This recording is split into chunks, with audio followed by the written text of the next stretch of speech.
Kuloti mbida emu, ikapu, andinoti double emu. Unongona zangu ndina kirishasi, mango mandorova ndiri kwa jipasi. Mango barisaisa, asiva utikuti imwe msani paisa. Mango matakutisa imboma, chaira kimwe zacho sandoshuvira. Vanu ndoda kuti vafare, asi iyo avadi kumbofara.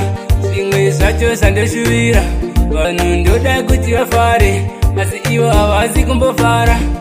Kuvatadza kuti vafadza unongoona vanhu ndati yavafatsike vanhu chaivo aunga vakonye vanoita kunge vatoni madhimoni zvemangoma avambozvidaire asi vamwe variko vanozvidaira vamwe ndo vasina kuchaira vamwe vari kuti hatisi kuzvifarira asi ndazvitadza unongoona vanhu vese vavakonewa vamwe chaivo uziya vakadacho sandoshuvira vanhu ndoda kuti vafare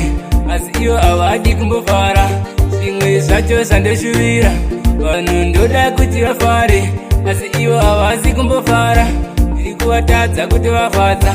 nyamashi wahombova vagona kana uchiti ndinonyeba unza wangu yava munoti uye nakinama mangoma acho ainge akaoma takavatadza mukuinda nemusama taida kuti vese vafare tanga tapinda muri muharare tichida kufadza mahure nezvikure asi mangoma sawendi taisa ora mumambure zvacho sandoshuvira tidaire ndoda kuti vafare asi iyo havadi kumbofara zimwe zvacho sandoshuvira vanhu ndoda kuti vafare asi ivo havazi kumbofara ndiri kuvatadza kuti vafadza unongoona vanhu ndati yavafatsike vanhu chaivo haunga vakonye vanoita kunge vatoni madhimoni zvemangoma avambozvidaire asi vamwe variko vanozvidaira vamwe ndo vasina kuchaira vamwe vari kuti hatisi kuzvifarira asi ndazvitadza unongoona vanhu vese vavakonewa vamwe chaivo uziya vakadacho sandoshuvira vanhu ndoda kuti vafare asi ivo havadi kumbofara zimwe zvacho sandoshuvira vanhu ndoda kuti vafare asi ivo havazi kumbofara ndiri kuvatadza kuti vafadza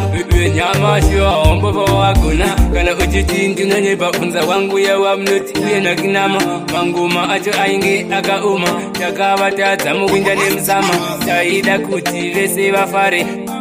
zimwe zvacho sandoshuvira vanhu ndoda kuti vafare asi ivo havazi kumbofara ndiri kuvatadza kuti vafadza ipapa ndinenge ndakuti big up Ken Fire naRobo Fire mangoma hatimbofa taritaya ndine zvimwe zvandogaya zvima brand new